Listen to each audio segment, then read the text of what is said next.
America வந்து ஆட்சி பண்றப்ப அங்க இருக்கிற பழங்குடி மக்களுக்கே தெரியலையா இது யார் கட்டினா எங்களுக்கே தெரியாது, இது எப்படி இருந்துச்சு, அதாவது எங்க முப்பாட்ட காலத்துக்கு முன்னக்கே இது இருந்துச்சுன்னா அது எவ்வளவு பழமையா இருக்கும். அப்ப ராமாயணத்துல சொல்லியிருக்காங்க இது வந்து கிருத்த யுகத்திலே இந்திரன் வந்து நிர்மாணிச்சிருக்காரு. பிசிரஸ் காஞ்சனஸ் கேது 3 தலை கொண்ட பனைமரம் மாதிரி இருக்கிற ஒரு குறியீடு இருக்கு. இந்த விஷயம் அமெரிக்கா கண்டுபிடிக்காத முன்னாலேயே ராமாயணத்தில் இருக்கணும். ராமாயணம் எவ்வளவு ஒரு விஷயமா இருக்கும். ராமாயணத்துல வந்து கிஷ்கிண்டா காண்டம்னு கட்டத்துல ராமர் முதல்ல வந்து ஹனுமாரை பாக்குறாரு. ஹனுமாரை பார்த்துதான் அப்பதான் வந்து சுக்ரீவனோட நட்பு ஏற்படுது. சுக்ரீவன் கிட்ட தான் அவ்வளவு பெரிய வானர படம் இருக்கு. சோ வானர படம் வச்சுதான் இப்ப சீதாமா வந்து கண்டுபிடிக்கணும். பிகாஸ் சீதாமா கடத்தின ராவணன்னு தெரியும். இப்ப ராவணன் வந்து செட்டில தான் இருக்காரு, அதாவது லங்கா அந்த தீபத்துல தான் இருக்காரு. பட் இருந்தாலும் ராவணன் ஆட்சி பண்ண இடம் எல்லாமே இந்தியாவை கடந்து பறந்து விரிஞ்சு இருக்கிற ஒரு விஷயம். ராவணன் சீதாமா எங்க ஒளிச்சிருப்பாங்கன்னு நம்மளுக்கு சொல்ல முடியாது. அதனாலதான் சுக்ரீவன் சொல்றாரு நீ வந்து 4வது பக்கமும் தேடணும். அதாவது லங்கா மட்டும் இல்ல, பாரத வருஷம் இந்தியால இருந்து கிழக்கு முகத்திலேருந்து இங்க போயெல்லாம் தேடணும். டீம் அனுப்புறாரு. அதே மாதிரி நார்த்துக்கும் அனுப்புறாரு, தெற்கும் அனுப்புறாரு, மேற்கும் அனுப்புறாரு, வெஸ்ட் சைடும் அனுப்புறாரு. அந்த டிஸ்கிரிப்ஷன்ல வருது. அதாவது நீ மேல பாரத தேசத்திலிருந்து வடக்குல நீ போய் கடைசியில வந்து ஆர்டிக் வரைக்கும் வரும். அங்க வந்து பனிக்கட்டிகளோட இருக்கிற பிரதேசம் இருக்கும். அதுக்கு தாண்டி நீ போயிடாத. அந்த அளவுக்கு ரொம்ப டீட்டெயிலா சொல்லியிருக்காங்க. 40வது சர்க்கம்ல இருக்கு. சுக்ரீவன் சொல்றாரு இதெல்லாம் தாண்டி நீ போனா அங்க ஒரு தீவு இருக்கும். அது என்னன்னா யத்னவந்தோ யவத்வீபம் சப்தராஜ்யோ உபசோபிதம் யவத்வீபம் வரும். அதுதான் இப்ப இருக்கிற ஜாவா ஐலண்ட். ஜாவா ஐலண்டோட ஒரிஜினல் நேம் வந்து சன்ஸ்கிரிட்ல இருக்கிற யவத்வீபம். இது வந்து ராமாயணத்திலே இருக்கு. இது வந்து சப்தராஜ்யம் சொல்றாங்க. அதாவது அங்க இருக்கிற 7 கிங்டம்ஸ் இருக்கு. சோ அப்ப சொல்றேன் நீ போய் இந்த இடத்துல போய் பாரு. சீதாமா இருக்காங்களா, ராவணன் அங்க இருக்காங்களா, இவர் அங்க அடைச்சு வச்சிருக்கா, நீ போய் பாரு. இதுவும் இல்லன்னா நீ தாண்டி போ. அங்க பிளக்ஷ துவீபம்னு ஒரு இடம் இருக்கும். அதுக்கப்புறம் ஷல்மாலி ஐலண்ட்னு ஒரு ஐலண்ட் இருக்கும். அங்க இருக்கிற முக்காவாசி அந்த இடத்துல நீங்க பாத்தீங்கன்னா சமஸ்கிருதத்தோட பேரு சம்பந்தப்பட்டதா தான் இருக்கும். இது அத்தனையும் ராமாயணத்துல நம்ம பாகவதத்துல இருக்கிற குறிப்புகள் இருக்கு. அங்கேயும் இல்லன்னா நீங்க தாண்டி போய் அங்க ஒரு பெரிய ஒரு மகா சமுத்திரம் வரும். அது அப்படிப்பட்ட கடல் கொந்தளிக்கும். அவ்வளவு ஒரு ஃபெரோஷியஸா இருக்கிற கடல் மாதிரி இருக்கும். இந்த கடல்லாம் தாண்டி நீங்க போனீங்களா, அதாவது இங்க சொல்றதுன்னா பசிபிக் ஓஷன் சொல்றாங்க. அந்த சமுத்திரத்துல அவ்வளவு பெரிய ஒரு லேண்ட் மேஸ் இருக்கும். அங்க வந்து ரிஷபோ நாம பர்வத அவ்வளவு பெரிய ஒரு மவுண்டன் இருக்கும்.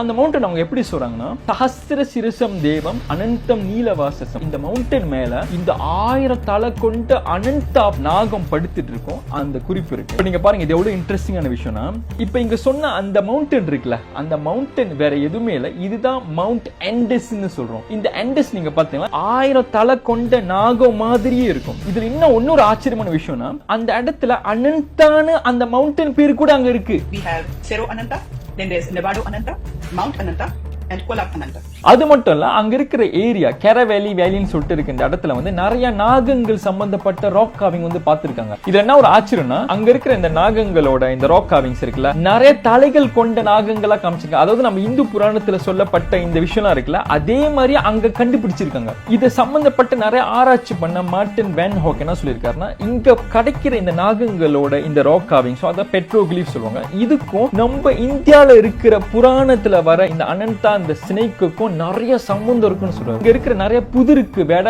நம்ம இந்து புராணத்துல இருக்கிற அனந்தான்னு சொல்றாரு. இப்ப யோசிச்சு பாருங்க, எப்படி அந்த உள்ள பீப்புளுக்கு வந்து அனந்தா சம்ஸ்கிருத பேர் அவங்களுக்கு வந்து தெரிய சான்சஸ் இருக்கு. ராமாயணம் சொல்லப்பட்ட இந்த காவியம் எப்போ உள்ளது, எவ்வளவு பழசான விஷயம். அப்பனா அந்த மக்களுக்கே தெரியல, அந்த இயற்கையாவே அந்த மவுண்டன் வந்து அவங்கள அனந்தான்னு கூப்பிட்டு இருக்காங்கன்னா அது எவ்வளவு பெரிய ஒரு வியப்பான விஷயமா இருக்கும். சோ இது நீங்க பாத்தீங்களா, இந்த இருக்கிற இந்த பிரதேசமும் நம்ம பாரத வருஷத்துல இருக்கிற புராணத்துக்கும் நிறைய சம்பந்தம் இருக்குன்னு சொன்னா உங்களுக்கு ஆச்சரியப்படும். இது ஒரு காலகட்டத்துல பாகவத புராணத்துல இருக்கு. அசுரன் குலத்திலிருந்து வந்த ஹிரண்யகசிபு இரண்யாக்ஷன் அவங்க பிள்ளையா இருக்கிற பிரகலாதன் இருக்கல, பிரகலாதனுக்கு பையனா பிறந்ததுதான் பலி மகாராஜா. சோ ஒரு காலகட்டத்துல இந்த புராணத்துல வந்து பலி மகாராஜா வந்து இந்தியாவை தாண்டி எத்தனையோ லேனை வந்து ஆக்கிரமிச்சு அவ்வளவு பெரிய ஒரு செல்வாக்கு மிக்க ஒரு ராஜ்யத்தை உருவாக்குறாரு. இத பார்த்து இந்திரனே பயப்படுறாரு. அப்ப அந்த கதையில வருது வாமனன் வந்து அவரை வந்து அடக்கி அவரை வந்து பாதாள லோகத்துக்கு அனுப்புனதான் அந்த கதை இருக்கு. சோ அப்ப பலி மகாராஜா ஒரு காலகட்டத்தில் அவரை வந்து ஒரு இடத்துல சிறை வச்சாங்க. ஒரு இடத்துல வந்து ஹவுஸ் அரெஸ்ட் மாதிரி வச்சிருந்தாங்க. அதுதான் நம்ம இப்ப வந்து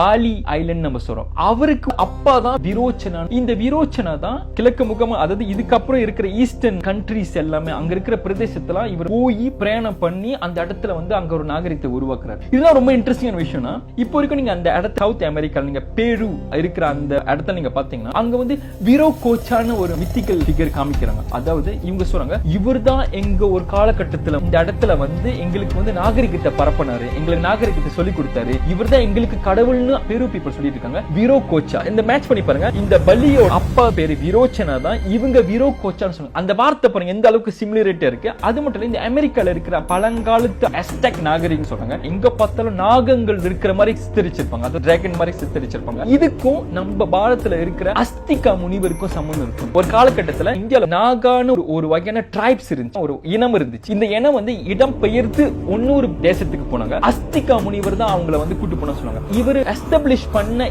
இடம் நாகரிகம் தான் அஸ்டெக் சிவிலைசேஷன் சொல்லுவாங்க. இப்போ நீங்க பார்த்தீங்கன்னா இந்த அஸ்டெக் சிவிலைசேஷன்ல வந்து நாகங்கள், டிராகன்ஸ் அந்த ஆராய்ச்சி பண்ணி பார்த்தா இந்த புராணத்துல இருக்கிற இந்த வார்த்தைகளும் அங்க இருக்கிற சிவிலைசேஷனுக்கும் அவ்வளவு அளவுக்கு சம்பந்தம் இருக்கும். சோ இப்போதான் ரொம்ப ஷாக்கிங்கான விஷயம் நான் சொல்ல போறேன். சுக்ரீவன் சொல்லிட்டு இருக்கல, இந்த இடத்துல வந்து ரிஷப மவுண்டன் இருக்கு. அந்த மலையில இருக்கிற அந்த மேல் பகுதியில வந்து ஒரு வகையான குறி இருக்கும். அந்த குறி எப்படி இருக்கும்னா திரிஷிரஸ் காஞ்சனஸ் கேது, அதாவது 3 தலை கொண்ட இந்த பனைமரம் மாதிரி ஒரு குறி இருக்கும். தாலஸ்தஸ்ய மகாத்மனஹ, மகாத்மனா இது வந்து அங்க இருக்கிற அனந்த தேவரோட குறியீடு. தாபித பர்வத சாகரே, இந்த குறியீடு வந்து இந்த மலைக்கு மேல இருக்கு. விராஜதி சவேதிகா, அது கீழே வந்து இந்த யக்ஞ குண்டம் மாதிரி ஒரு குறி இருக்கும். நீ பாக்குறப்ப தெரிஞ்சுக்கும் இது வந்து அனந்த தேவரோட முத்திரை மாக்கு.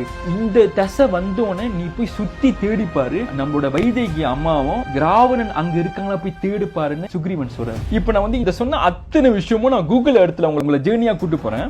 இந்தியால இருந்து நீங்க ஈஸ்ட் வகையா நீங்க போனீங்களா, நீங்க இருக்கிற அந்த யவதீப் சொன்ன மாதிரி இந்தோனேஷியால இருக்கிற ஜாவா ஐலண்ட் வருது, அதை தாண்டி ஒரு ஐலண்டா அவங்க சொல்லிட்டே வராங்க. அதுக்கு அப்புறம் கடந்து இது கிராஸ் பண்ணி போனீங்களா அவ்வளவு பெரிய ஒரு சமுத்திரம் இருக்கு. இந்த சமுத்திரத்துல நிறைய ஐலண்ட் சொல்லிட்டே வராங்க. இது தாண்டி சமுத்திரத்து நடுவுல இடம் இருக்கு. அந்த நிலத்துல வந்து ரிஷப மவுண்டன் இருக்கு. இந்த ரிஷப மவுண்டன்ல நீங்க பாத்தீங்கன்னா 1000 தலை கொண்ட அனந்த மலை பகுதியில உச்சியில வந்து ஒரு குறியீடு இருக்கு. அந்த குறியீடு என்ன சொல்லியிருக்காங்கன்னா திரிஷிரஸ் காஞ்சனஸ் கேது, 3 தலை கொண்ட பனைமரம் மாதிரி இருக்கிற ஒரு குறியீடு இருக்கு.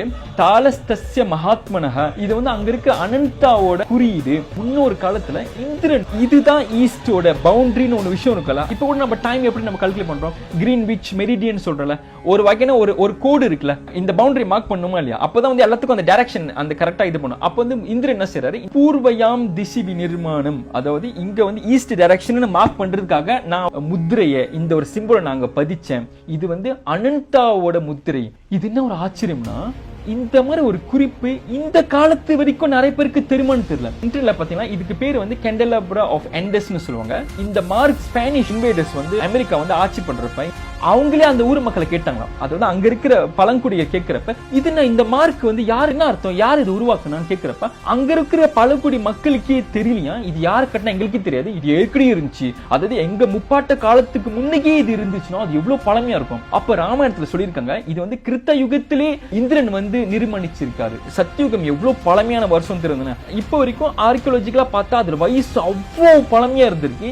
இந்த விஷயம் அமெரிக்கா கண்டுபிடிக்காத முன்னாலேயே ராமாயணத்தில் இருக்குன்னா ராமாயணம் எவ்வளவு உண்மையான ஒரு விஷயமா இருக்கும். இப்ப எப்படி உலகத்துக்கு அமெரிக்கான ஒரு கண்டம் எப்படி இருக்குன்னு தெரிஞ்சுன்னா, கிறிஸ்டோபர் கொலம்பஸ் வந்து 1492 வருஷம் தான் இவர் கண்டுபிடிச்சிருக்காரு. இந்த மாதிரி ஒரு கண்டம் உலகத்துல இருக்குன்னு கண்டுபிடிச்சாரு. அது வரைக்கும் சில பேருக்கு தெரிஞ்சாலும் பொதுவா உலகத்து மக்களுக்காக தெரியாது. அப்ப 15 நூற்றாண்டு கண்டுபிடிக்கப்பட்ட ஒரு அமெரிக்கால யாருக்கும் இப்ப கூகுள் பார்த்தாதான் நம்மளுக்கே தெரியுது.